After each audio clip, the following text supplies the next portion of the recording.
internationale. SeneInfo International. abonné leen ci suñu chaîne YouTube ngir jot saa su nekk ay xibaar yu wér te wóor aju ci réew mi ak ci bitim réew. SeneInfo.net.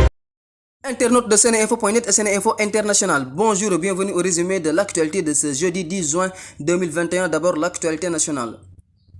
En marge du Conseil des ministres de ce mercredi, beaucoup de décisions ont été prises par le chef de l'État. Macky Sall et son gouvernement comptent réguler les marchés des denrées et produits essentiels aux ménages. L'annonce a été faite sur la page Facebook du président de la République. Une décision qui vient au moment opportun puisque la flambée des prix des denrées de première nécessité commençait déjà à alimenter le débat au Sénégal. Ce jeudi, la famille de Abdou Faye, nom du complice de Boy Guinée qui se serait suicidé au commissariat central de Dakar, a organisé un point de presse. Les membres de la famille du défunt, accompagnés d'activistes tels que Guy Marius Sagna, doutent de la déclaration de la police selon laquelle leur fils s'est suicidé. Lors de ce point de presse, la famille a fait plusieurs révélations, notamment des sévices sur le corps d'Abdou Faye. En effet, rapporte SeneNews, d'après un membre de la famille qui a vu le corps d'Abdou Faye, il y a une sorte de brûlure sur le cou et des plaies sur la tête. Cependant, d'après les premières informations émanant de sources policières, Abdou Faye s'est suicidé avec un bout de fil ou de tissu qu'il aurait dissimulé dans son vêtement. Le verdict est tombé dans l'affaire de l'accident ayant coûté la vie à 3 employés du groupe de presse Leral lors de la tournée du président Macky Sall à Tambacounda. En effet, le conducteur du camion Sidi Traoré a été reconnu coupable des délits d'homicide involontaire et de défaut de maîtrise. Par conséquent, il a été condamné à 1 an de prison ferme en plus d'une amende de 106 000 francs CFA à rembourser au trésor public. Par ailleurs, son permis de conduire a également été suspendu pour une durée de 2 ans. Le président de l'Alliance pour la paix et le développement APD, Thierno Lo, par ailleurs président du conseil d'administration de la Société nationale de gestion du patrimoine du train express régional SENTER, a réagi à la gifle infligée au président Emmanuel Macron dans la Drôme mardi.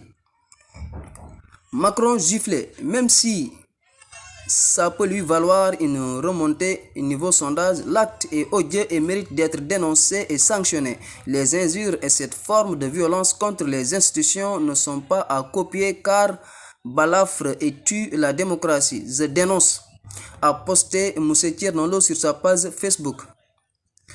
À présent, l'information africaine. L'ex-président ivoirien Laurent Gbagbo arrivera le 17 juin à Abidjan par un vol commercial en provenance de Bruxelles où il réside depuis son acquittement fin mars de crimes contre l'humanité par la justice internationale, a annoncé mercredi son porte-parole. Absent depuis 10 ans de Côte d'Ivoire, M. Gbagbo vient pour la paix et son souhait est que tout se passe dans la paix à l'occasion de son retour, a affirmé M. Katina, renseigne VOA Afrique. En République démocratique du Congo, les personnes qui étaient contraintes de se déplacer à cause de l'éruption volcanique dans la ville de Goma ont commencé à y retourner. L'éruption volcanique avait forcé des milliers d'habitants à évacuer. Sur l'international, Damien, l'homme qui avait giflé Macron mardi dans la Drôme, sera déféré ce jeudi en vue d'une comparution immédiate. Celui qui l'accompagnait, Arthur, est toujours en garde à vue, renseigne le procureur de Valence. Le président américain Joe Biden, arrivé mercredi 9 juin en Angleterre à l'occasion de son premier voyage à l'étranger depuis son élection, rencontre ce jeudi Boris Johnson en Cornouailles, à Cabri Bay, une petite station balnéaire du sud-est de l'Angleterre. C'est également là que doit se tenir de vendredi à dimanche un sommet de G7 consacré en particulier à la pandémie de coronavirus et à la crise climatique. C'était tout pour aujourd'hui. Merci de votre attention.